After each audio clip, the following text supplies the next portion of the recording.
Hello बच्चों, स्वागत है आप सभी का आपके अपने YouTube चैनल पे। बच्चों, आज जो हमारी वीडियो का टॉपिक होगा ये दिल्ली सल्तनत की प्रशासनिक, आर्थिक और सामाजिक जीवन। यानी आज की इस वीडियो में हम दिल्ली सल्तनत के बारे में बात करेंगे। दिल्ली सल्तनत में प्रशासनिक व्यवस्था की, आर्थिक व्यवस्था की और जो सामाजिक जीवन था लोगों का वो किस तरीके का था, आज हम इस बारे में बात करेंगे। ठीक है, क्योंकि वीडियो बहुत इंपॉर्टेंट है और अभी तक जितने भी ज्यादातर जो एग्जाम्स होते हैं वहां से ये दिल्ली सल्तनत से सवाल पूछे जाते हैं। इनकी प्रशासनिक और आर्थिक तथा सामाजिक जीवन से भी सवाल आते हैं, चाहे वो यूजीसी नेट का हो, चाहे वो एग्जाम लेक्चरर पोस्ट का हो या पीजीटी हिस्ट्री का हो। ठीक है, तो इसलिए वीडियो बहुत इंपॉर्टेंट है, वीडियो को पूरा देखिएगा। ठीक है, तो चलिए शुरू करते हैं हम अपने टॉपिक को। तो सबसे पहले हम बात करें अगर यहाँ पर,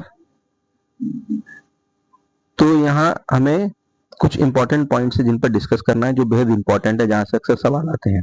ठीक है, तो जैसे सबसे पहला सवाल अगर पूछा जाता है तो क्या कि सुल्तान सुल्तान कौन था। सुल्तान जो था ये बच्चों दिल्ली सल्तनत, यानी सुल्तान जो था ये दिल्ली सल्तनत का सर्वोच्च शासक हुआ करता था। ठीक है, अगर हम दिल्ली सल्तनत की बात करते हैं तो दिल्ली सल्तनत की जो स्थापना थी वो 1206 से शुरू होती है। यानी 1206 में गुलाम वंश के द्वारा दिल्ली सल्तनत को स्थापित किया जाता है, जिसमें गुलाम वंश में पहला जो शासक था गुलाम वंश का वो था कुतुबुद्दीन ऐबक। और ये 1206 से शुरू होकर 1526 में यानी पानीपत की दूसरी लड़ाई तक दिल्ली सल्तनत जो है चलती है। यानी 1206 में दिल्ली सल्तनत की स्थापना होती है और 1526 में दिल्ली सल्तनत का अंत हो जाता है। उसके बाद मुगल शासक जो है वो दिल्ली और आसपास के राज्यों को कैप्चर कर लेते हैं और मुगल वंश की स्थापना हो जाती है। ठीक है, तो बिल्कुल सही बात है। यहाँ पर अगर हम बात करते हैं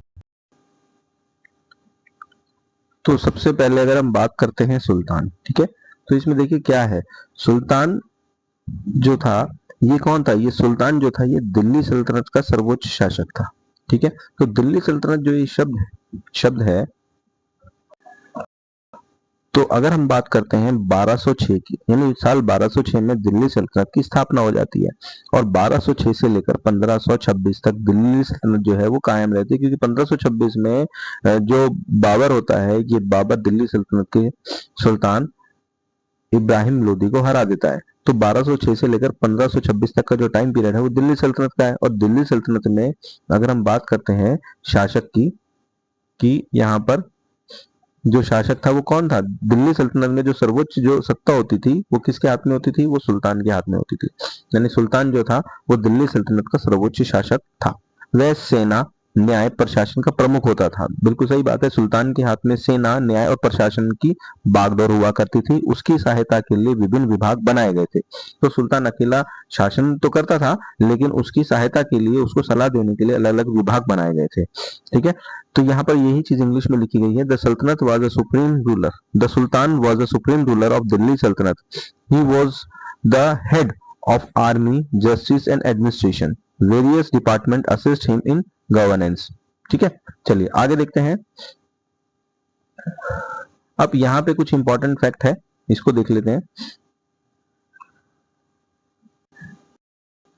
तो सुल्तान सर्वोच्च कार्यपालिका, न्यायपालिका और सेना का प्रमुख था। बिल्कुल सही बात है, अभी मैंने ऊपर डिस्कस किया है आपके सामने कि इन तीनों, चाहे वो कार्यपालिका हो, चाहे वो न्यायपालिका हो या सैन्य, तो इन सभी का प्रमुख होता था सुल्तान।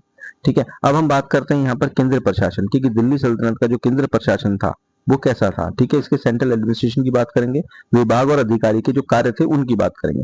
तो सबसे पहले अगर हम बात करते हैं बच्चों, यहाँ पर आता है हमारा क्या, दीवान ए विजारत। तो ये एक तरीके का विभाग होता था। दीवान ए विजारत क्या था, एक विभाग था। और इस विभाग का जो प्रमुख होता था ये होता था वजीर। वजीर जो होता था ये सुल्तान के बाद दूसरे नंबर पर सबसे इंपॉर्टेंट व्यक्ति था। ठीक है, सुल्तान के बाद दूसरे नंबर पर सबसे इंपॉर्टेंट व्यक्ति था ये वजीर। क्योंकि सुल्तान की गैर हाजिरी में, जब सुल्तान अपने राज दरबार में नहीं होता था, तो सुल्तान की गैर हाजिरी में ये प्रशासन को देखता था, उसको चलाता था। ठीक है, तो दीवान वजारत जो था इसका हेड होता था वजीर। वजीर का मेन काम जो था वो वैसे सल्तनत में जो फाइनेंस को लेकर था या प्रशासन को लेकर, उसकी देखरेख को लेकर था, सुल्तान की गैर हाजिरी में। ठीक है, चलिए आगे देखते हैं। अगला जो डिपार्टमेंट आता है वो है वित्त विभाग यानी दीवाने अरिज। तो दीवाने अरिज जो था ये एक वित्त विभाग था, फाइनेंस डिपार्टमेंट से था, कि कौन सा राजस्व कितना आ रहा है, कितना खर्चा है, इन सभी चीजों की जो लेखा जोखा होता था, ये दीवाने अरज नाम का विभाग के द्वारा जो है इसका रिकॉर्ड रखा जाता था। ठीक।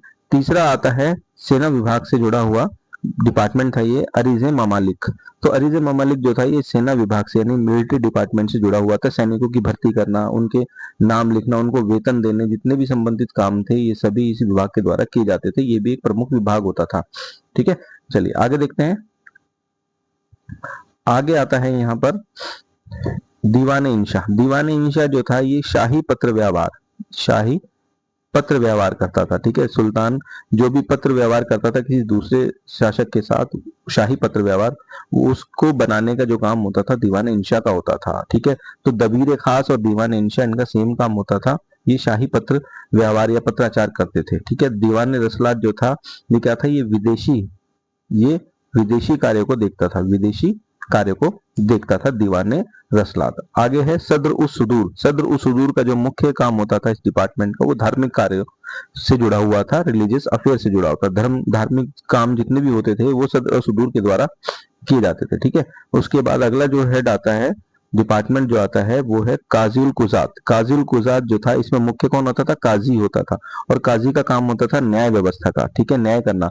काजी जो था ये सुल्तान के बाद न्याय व्यवस्था के मामले में दूसरा व्यक्ति था, यानी पहले नंबर पर सुल्तान होता था जो न्याय व्यवस्था को देखता था, और उसके बाद काजी जो था सुल्तान की गैरहाजिरी में न्याय व्यवस्था को देखता था। तो काजीउल कुजात जो था ये एक तरीके से न्याय व्यवस्था से जुड़ा हुआ डिपार्टमेंट था, और जिसका मुख्य हुआ करता था काजी। ठीक है, चलिए आगे देखते हैं। आगे यहाँ पर एक इंपॉर्टेंट पॉइंट है जिसमें क्या बताया गया है, वजीर सुल्तान के बाद सबसे महत्वपूर्ण अधिकारी था, है ना। अभी मैंने आपको बताया था कि वजीर जो था ये बेहद महत्वपूर्ण होता था, और सुल्तान की गैर हाजिरी में प्रशासन को चलाने की, राज्य को चलाने की, ठीक है, सल्तनत को चलाने की जो इसकी जिम्मेदारी होती थी वो बहुत ही महत्वपूर्ण होती थी। ठीक है, तो वजीर जो था एक बहुत महत्वपूर्ण व्यक्ति होता था सुल्तान की गैर हाजिरी में। ठीक है, आगे बात करते हैं हम सैन्य व्यवस्था की। तो यहाँ पे देखिए सैन्य व्यवस्था नहीं, मिलिट्री एडमिनिस्ट्रेशन की बात की गई है, जिसमें प्रमुख पद कौन से। देखिए मिलिट्री एडमिनिस्ट्रेशन में बात अगर हम करते हैं तो सबसे ऊंचा पद जो होता था वो होता था खान का। ठीक है, ये इस तरीके से सबसे ऊंचा पद होता था, और जैसे जैसे इस तरीके से नीचे जाएंगे यानी ये डिसेंडिंग ऑर्डर में चलता चला जाएगा, यानी खान सबसे ऊंचा पद था, उसके बाद मलिक हुआ करता था, उसके बाद आमिर था, सिपा सालार था, सर एक हिल था, और अश्वरोही था। अश्वरोही जो था ये एक सबसे छोटा पद था, और अगर सबसे बड़े पद की बात करते हैं तो खान ये सर्वोच्च अधिकारी का पद था सैनिक विभाग में, जो सबसे बड़ा था। ठीक है, तो इस तरीके से ये डिसेंडिंग ऑर्डर में नीचे जो है चलता चला गया, यानी खान, मलिक, आमिर, सिपा सालार, सरखेल और अश्वरोही। ठीक, चलिए आगे देखते हैं। आगे हम बात करते हैं यहाँ पर अलाउद्दीन की सैन्य खिलजी की जो है सैन्य सुधार, यानी अलाउद्दीन खिलजी जो था इसके अगर हम बात करते हैं इसके टाइम पीरियड की, तो इसका जो टाइम पीरियड था वो 1296 से लेकर ये था 1316 तक। ठीक है, 1296 से लेकर 1316 तक ये अलाउद्दीन खिलजी का टाइम पीरियड है, और एक खिलजी वंश के शासकों में सबसे महत्वपूर्ण शासक था। तो इसके द्वारा भी कुछ सैन्य सुधार किए गए थे, जिसमें सबसे इंपॉर्टेंट सैन्य सुधार क्या था, इसमें दाग प्रथा यानी दाग सिस्टम, इसने घोड़ों को जो है दाग करना शुरू किया, यानी घोड़ों को चिन्हित करना शुरू कर दिया, ताकि पहचान बन सके कि ये घोड़े जो है अलाउद्दीन खिलजी की सेना से संबंधित घोड़े हैं। ठीक है, इसके अलावा इसने और क्या किया, इसके अलावा इसने चेहरा प्रथा यानी चेहरा सिस्टम को शुरू किया, यानी सैनिकों का विवरण दर्ज करना शुरू किया, सैनिकों के रजिस्टर में उनका विवरण जो है उनका हुलिया रखना की प्रथा जो है इसने शुरू की। ठीक है, अब इसके बारे में अगर इंपॉर्टेंट फैक्ट क्या है, अलाउद्दीन खिलजी ने सेना में भ्रष्टाचार को रोकने के लिए दाग और चेहरा प्रथा को शुरू किया। बिल्कुल सही बात है, तो ये पहला सुल्तान था अलाउद्दीन खिलजी दिल्ली सल्तनत का जिसने दाग और चेहरा प्रथा की शुरुआत अपने सैनिकों में की थी। घोड़े को दागने की और सैनिकों का हुलिया रखने की जो प्रथा थी वो शुरू करने वाला दिल्ली सल्तनत का पहला सुल्तान अलाउद्दीन खिलजी था। तो ये भी आपसे पूछ सकते हैं कि दाग और चेहरा प्रथा किसने शुरू किया, अलाउद्दीन खिलजी ने किया। ठीक, आगे देखते हैं। आगे आता है इसमें कि सल्तनत काल के प्रमुख वजीर कौन थे। तो देखिए यहाँ पे अगर हम वजीर की बात करते हैं तो वजीर जो थे वो किस सुल्तान के टाइम पीरियड में थे। तो अगर जैसे मैं ख्वाजा जहां की बात करता हूं तो ये जलालुद्दीन खिलजी के समय में प्रमुख वजीर हुआ करता था। ठीक है, अगर मैं तजुल मुल्क की बात करता हूं तो जलालुद्दीन खिलजी के समय में प्रमुख वजीर हुआ करता था। आगे अगर मैं बात करूं कि नुसरत खां, अगर मैं नुसरत खां की बात करूं तो ये अलाउद्दीन खिलजी के समय का प्रमुख वजीर था। ठीक है, मलिक काफूर ये भी अलाउद्दीन खिलजी के समय का एक प्रमुख जो था वजीर था। तो मलिक काफूर को अलाउद्दीन खिलजी ने दक्षिण भारत को जीतने के लिए भेजा था। एक सबसे इंपॉर्टेंट चीज पेपर में पूछ भी लेते हैं कि वो कौन सा सेनापति था या कौन सा सैनिक अधिकारी था या कौन सा वजीर था जिसको अलाउद्दीन खिलजी ने दक्षिण भारत को जीतने के लिए भेजा था, तो वो था मलिक काफूर। ठीक है, और यही वो मलिक काफूर है जिसको कोहिनूर हीरा मिला था दक्षिण भारत में विजय के दौरान, और इसने अलाउद्दीन खिलजी को कोहिनूर हीरा भेंट में, गिफ्ट में दिया था। ठीक है, चलिए आगे देखते हैं। आगे यहाँ पर है ख्वाजा जहां, ये किसके टाइम पीरियड में था? ये सुल्तान मुबारक शाह के टाइम पीरियड में वजीर हुआ करता था। और है खान ए जहां, खान ए जहां मोहम्मद बिन तुगलक के समय में जो था ये वजीर हुआ करता था। ठीक है, मोहम्मद बिन तुगलक जो था ये पहला दिल्ली का ऐसा सुल्तान था जिसने हिंदुओं के त्योहारों में, जो प्रमुख त्योहार हिंदुओं का था होली, उसमें इसने भाग लिया था। ठीक है, तो इस तरीके से सवाल भी आपसे एग्जाम में पूछे जा सकते हैं। ठीक, चलिए आगे देखते हैं। आगे क्या कहता है? आगे एग्जाम के पॉइंट ऑफ व्यू से अगर हम बात करते हैं तो मलिक काफूर जो था अलाउद्दीन खिलजी का प्रसिद्ध सेनापति और वजीर था। ठीक है, अभी मैंने आपको बताया था कि मलिक काफूर ये सेनापति भी था अलाउद्दीन खिलजी का और वजीर भी था। मलिक काफूर को अलाउद्दीन खिलजी ने एक नाम दिया था जिसका नाम था हजार दिनारी, हजार दिनारी। ठीक है, क्योंकि मलिक काफूर को अलाउद्दीन खिलजी ने गुजरात विजय के दौरान 1000 दिनार में खरीदा था, इसीलिए इसका नाम हजार दिनारी भी था। तो ये बेहद ताकतवर और जो है काफी बुद्धिमान वजीर था। अलाउद्दीन खिलजी ने दक्षिण भारत में को जीतने के लिए इसको जो था वो जो है एक तरीके से इसको अलाउ किया था कि आप दक्षिण भारत को जीतो, और इसने दक्षिण भारत को जीत कर जो है अलाउद्दीन को भी सौंपा था। ठीक है, चलिए आगे देखते हैं। अगर हम बात करते हैं स्थानीय प्रशासन की, तो दिल्ली सल्तनत में जो स्थानीय प्रशासन था, तो अगर हम गांव की बात करते हैं तो ग्राम प्रशासन का जो मुखिया हुआ करता था, जो हेड होता था, उसे मुखिया बोलते हैं या उसको बोला जाता है मुकदम। ठीक है, मुकदम। तो मुकदम हुआ करता था ग्राम प्रशासन का जो मुखिया था, वो कौन था? वो मुकदम हुआ करता था। और ग्राम पंचायत व्यवस्था दिल्ली सल्तनत में भी विद्यमान थी। पंचायत जो थी वो स्थानीय विवादों का निपटारा भी करती थी। ठीक है, इसके अलावा कुछ महत्वपूर्ण अधिकारी हुआ करते थे जिनके क्या काम थे, जैसे मुकदम जो था ये गांव का प्रधान हुआ करता था। ठीक है, इसका ये गांव का प्रधान हुआ करता था, मुकदम यानी मुखिया हुआ करता था। और पटवारी जो था ये भूमि अभिलेख का काम करता था, भूमियों का रिकॉर्ड रखता था। चौधरी हुआ करता था, ये गांव से जुड़ा हुआ व्यक्ति था जो राजस्व का संग्रह किया करता था। जो सुल्तान के पास टैक्स आते थे उन टैक्सों को संग्रह करने का काम चौधरी का होता था। और खूत जो होता था ये ग्रामीण अधिकारी होता था। ठीक है, ये ग्रामीण अधिकारी हुआ करता था खूत। ठीक, आगे अगर हम बात करते हैं, यहाँ पे एक इंपॉर्टेंट पॉइंट आता है कि ग्राम प्रशासन की सबसे छोटी इकाई जो थी वो क्या थी? वो गांव हुआ करती थी। यानी अगर कोई पूछे कि प्रशासन की दिल्ली सल्तनत में प्रशासन की सबसे छोटी इकाई क्या थी, तो आप बताओगे वो गांव हुआ करती थी।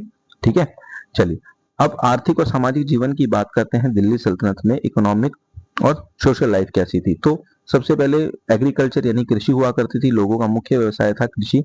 ठीक है, इसके अलावा अगर कृषि में गेहूं, चना, गेहूं, चावल, जौ, गन्ना, कपास, ये प्रमुख फसलें हुआ करती थी। सिंचाई के लिए कुएं, तालाब और नहरों का भी उपयोग किया जाता था। ठीक है, चलिए इसमें देखिए इंग्लिश में भी यही लिखा है, agriculture was the main occupation, wheat, rice, barley, sugarcane, cotton was the major crops, wells, tanks and the canals were used for irrigation, है ना। तो ये सुल्तान जो होते थे दिल्ली सल्तनत के, इनका जो फोकस होता था वो सिंचाई पे होता था, क्योंकि जितनी ज्यादा अच्छी सिंचाई किसानों को दी जाएगी उतना ही उनको राजस्व मिलता था।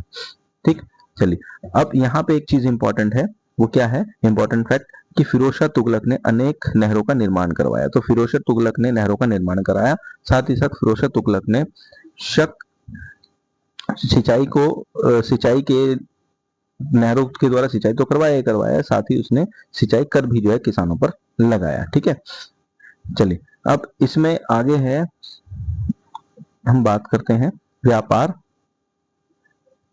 उद्योग और वाणिज्य की। तो जो प्रमुख उद्योग हुआ करते थे उद्योग दिल्ली सल्तनत में, वो थे वस्त्र उद्योग, दूसरा है धातु उद्योग, कागज उद्योग और चीनी उद्योग। ये जितने भी उद्योग हैं दिल्ली सल्तनत में प्रमुख उद्योग हुआ करते थे, इनका व्यापार किया जाता था दूसरे राज्यों के साथ, और साथ साथ दूसरे देशों में भी इस सामान को आयात और निर्यात किया जाता था। ठीक है, कुछ व्यापारिक केंद्र हुआ करते थे दिल्ली सल्तनत में, जैसे अगर मैं बात करूं, दिल्ली है, लाहौर है, मुल्तान है, गुजरात है, बंगाल है, ये एक प्रमुख व्यापारिक केंद्र हुआ करते थे दिल्ली सल्तनत के अंदर। ठीक है, चलिए आगे बात करते हैं।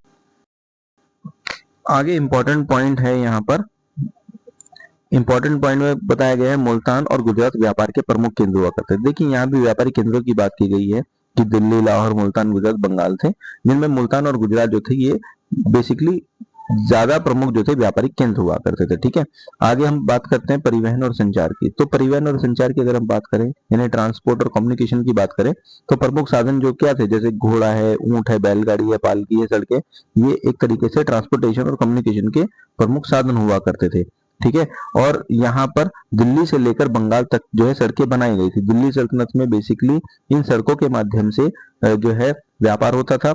ठीक है, और सड़कों को व्यवस्थित करने का बिल्कुल काम किया जाता था, सड़कों को व्यवस्थित करने का, और सड़कों को जो है समय समय पर इनको बनाया जाता था ताकि व्यापारियों को किसी तरह की कोई असुविधा ना हो। यात्रियों के लिए सराय बनाई जाती थी सड़कों के किनारे, जो व्यापारी यात्री होते थे, व्यापार करने वाले जो व्यापारी होते थे, उनको सराय की सुविधा दी जाती थी। ठीक है, चलिए आगे देखते हैं।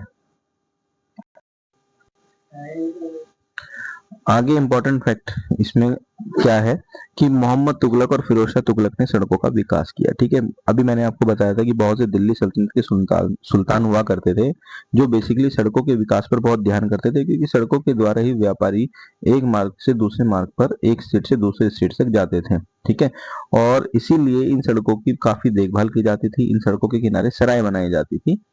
ठीक है, ताकि व्यापारियों के या यात्रियों के ठहरने का एक साधन हो सके। ठीक, चलिए आगे देखते हैं राज्य का स्वरूप, नेचर ऑफ स्टेट्स की बात करते हैं। ठीक, तो राज्य का स्वरूप कैसा था? तो देखिए यहाँ पे अगर हम बात करते हैं राज्य के स्वरूप की, दिल्ली सल्तनत एक इस्लामी राज्य था। ठीक है, तो दिल्ली सल्तनत के जितने भी सुल्तान थे वो इस्लाम को मानने वाले थे, इसलिए ये क्या था, ये एक इस्लामी राज्य था। शासन में इस्लामी कानून शरीयत का प्रभाव था। ठीक है, तो यहाँ पर देखिए लिखा हुआ है कि शासन में जो इस्लामी कानून शरीयत का जो था, क्या था, ये प्रभाव था। गैर मुसलमानों पर जजिया कर लगाया जाता था, यानी जो गैर मुस्लिम लोग थे उन पर जजिया कर लगाया जाता था। ये दिल्ली सल्तनत पर गैर मुस्लिम लोगों पर लगाया जाने वाला एक प्रमुख कर था। ठीक है, आपसे एग्जाम में पूछ सकता है कि वो कौन सा कर है जो गैर मुस्लिम लोगों पर लगाया जाता था दिल्ली सल्तनत में, तो वो है जजिया कर। ठीक, चलिए आगे हम बात करते हैं। देखिए यहाँ लिखा भी हुआ है, Delhi Saltanat was Islamic state, Islamic law, Shariat influence administration, jizya tax was imposed on non Muslims. ठीक है, चलिए आगे देखते हैं हम। यहाँ पे देखिए इंपॉर्टेंट फैक्ट क्या है, जजिया कर गैर मुसलमानों यानी गैर मुस्लिम्स से लिए जाने वाले कर था। तो ज्यादातर हिंदू लोग जो थे ये जजिया कर दिया करते थे। ठीक है, तो यहाँ पर थोड़ा सा हमने डिटेल पढ़ा, कुछ इंपॉर्टेंट चीजें पढ़ी। अब इसी से जुड़े हुए कुछ सवाल है तो इनको देखते हैं, और क्योंकि इंपॉर्टेंट क्वेश्चंस है और इसी तरीके से क्वेश्चंस जो है पेपर में भी आते हैं। ठीक है, तो चलिए देखिए, जैसे पहला सवाल है, दिल्ली सल्तनत का सर्वशासक कौन था? तो उसे हम बोलते हैं सुल्तान। आगे, वित्त विभाग का प्रमुख कौन था? वो है वजीर। ठीक है, मैंने बताया था कि वजीर जो था ये शासक सुल्तान के बाद सबसे प्रमुख व्यक्ति होता था। ये वित्त विभाग को भी देखता था। ठीक है, और इसके विभाग को दीवान विज़रात भी बोला जाता था। ये वित्त विभाग का भी संचालन करता था, साथ ही साथ सुल्तान की गैर हाजिरी में ये प्रशासन को चलाने वाला एक प्रमुख व्यक्ति था। सैन्य विभाग को क्या कहा जाता था? दीवान अरीज। डाक प्रथा किसने शुरू करी? अलाउद्दीन खिलजी ने। ठीक है, आगे क्वेश्चन नंबर 5 देखिए, सैनिकों का विवरण रखने की प्रथा क्या कहलाती थी? चेहरा प्रथा। गांव का प्रधान क्या कहलाता था? मुकदम। गांव का प्रधान मुकदम कहलाता था। ठीक, नेक्स्ट, गैर मुस्लिमों पर लगाया जाने वाला कर क्या था? जजिया कर। आगे, प्रमुख आर्थिक गतिविधि क्या थी दिल्ली सल्तनत में? तो वो थी कृषि। ठीक है, वो क्या थी? कृषि। नेक्स्ट, नहर निर्माण के लिए प्रसिद्ध सुल्तान कौन था? फिरोज शाह तुगलक। इसने नहरों का निर्माण कराया था, और इन नहरों के साथ साथ इसने सिंचाई की सुविधाओं पर भी काफी फोकस किया था, इसीलिए इसने किसानों से सिंचाई कर भी लिया था। ठीक, चलिए आगे देखते हैं। आगे कहता है, दिल्ली सल्तनत में मुख्य न्यायाधीश कौन था? काजी उल कुजात। ये मुख्य न्यायाधीश हुआ करता था जो सुल्तान के बाद न्याय करता था। ठीक, तो ये हमारे कुछ क्वेश्चंस थे। अब हम आते हैं रिवीजन पे। ठीक है, वन लाइनर रिवीजन। ठीक है, तो वन लाइन रिवीजन को देख लेते हैं हम। जैसे सुल्तान क्या था? सर्वोच्च शासक था। वजीर वित्त विभाग का प्रमुख हुआ करता था। दीवाने अरिस सेना विभाग था। दाद प्लस चेहरा किसने शुरू की? अलाउद्दीन खिलजी की सैन्य सुधार थी, एक व्यवस्था थी। मुकदम क्या था? गांव का प्रधान था। ठीक, इसके बाद जजिया क्या था? ये गैर मुस्लिम से लिए जाने वाले कर था। कृषि ये मुख्य व्यवसाय था। फिरोज शाह तुगलक ने क्या किया? इसने नहरों का निर्माण किया सिंचाई के लिए। मुल्तान और गुजरात क्या थे? एक व्यापारिक केंद्र थे। काजी उल कुजात क्या था? ये मुख्य न्यायाधीश हुआ करता था। ठीक है, चलिए अब यहाँ पर देखिए एक तरीके से, तो यहाँ भी देखिए एग्जाम बूस्टर के अगर पॉइंट ऑफ व्यू से बात करते हैं तो ये जितने भी ये वर्ड्स यहाँ पर हैं, ये शब्द यहाँ पर हैं, ठीक है, चाहे वो वजीर हो, दाग, चेहरा, प्रथा, जजिया, मुकदम, फिरोज शाह तुगलक की नहरें, दीवाने विजरात, दीवाने अरीज, इंशा, दीवाने इंशा, रसलात, ये जितने भी हैं सभी प्रतियोगी परीक्षाओं में पूछे जाते हैं बार बार। ठीक है, तो ये एक वर्ड्स हैं और इनसे संबंधित सवाल जो है प्रतियोगी परीक्षाओं में आते हैं। ठीक है बच्चों, तो ये एक छोटी सी वीडियो जो थी ये दिल्ली सल्तनत की प्रशासनिक और आर्थिक तथा सामाजिक जीवन से जुड़ी हुई वीडियो थी। उम्मीद करता हूँ आपको समझ में आया होगा। ठीक है, तो ये जितने भी पॉइंट्स हैं ये बेहद इंपॉर्टेंट और इंपॉर्टेंट पॉइंट्स हैं, साथ साथ ये फैक्ट्स जो है बेहद इंपॉर्टेंट है, क्योंकि जितने भी कॉम्पिटेटिव एग्जाम्स हैं, चाहे वो यूजीसी नेट के हो, चाहे वो पीजीटी हिस्ट्री पोस्ट के हों या वो लेक्चरार के पोस्ट के हों, इन सभी में इन सवालों से जो है से कहीं ना कहीं क्वेश्चन जो है बन जाते हैं। ठीक है, और जो बच्चे जो है चैनल से नहीं जुड़े हैं, चैनल को सब्सक्राइब कीजिएगा, वीडियो को लाइक कीजिएगा और आपको कैसे लगा अपने कमेंट जरूर कीजिएगा। मिलेंगे फिर अपनी नेक्स्ट वीडियो पे, और हाँ शेयर जरूर कीजिएगा वीडियो को अपने दूसरे साथियों को। ठीक है, मिलेंगे फिर हम अपनी नेक्स्ट अगली वीडियो पे। Thank you very much.